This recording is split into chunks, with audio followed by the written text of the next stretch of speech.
భారతదేశంలో ఆదాయ అసమానతలు పెరుగుతున్నాయని, పేదలు మరింత పేదరికంలోకి వెళుతున్నారని ఆర్థిక సామాజిక విశ్లేషకులు, వివక్ష పార్టీల నేతలు ఎంతో రాద్ధాంతం చేశారు.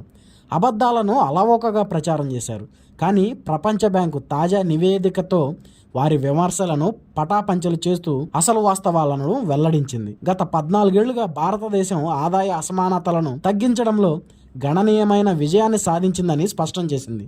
ప్రపంచ బ్యాంకు నివేదిక ప్రకారం 25.5%తో ప్రపంచవ్యాప్తంగా నిత్యావసర సరుకుల రేట్లను తగ్గించడంలో ప్రపంచంలోనే 4వ స్థానంలో భారతదేశం నిలిచిందని తెలుస్తుంది. స్లోవక్ రిపబ్లిక్, స్లోవేనియా, బెలారస్ దేశాల తరువాత భారతదేశమే ఈ ఘనతను సాధించింది. ఈ గణాంకాల ప్రకారం భారతదేశం చైనా, అమెరికాతో సహా అన్ని G7 మరియు G20 దేశాలను అధిగమించింది అని తెలుస్తుంది. దీన్ని బట్టి ఎవరు ఎన్ని అబద్ధపు ప్రచారాలు చేసినా లాభం లేదని తేలింది. మరి భారతదేశాన్ని అభివృద్ధి పదం వైపు నడిపిస్తున్న మోడీ గారిపై మీ అభిప్రాయం ఏంటో కామెంట్ రూపంలో తెలియజేయండి.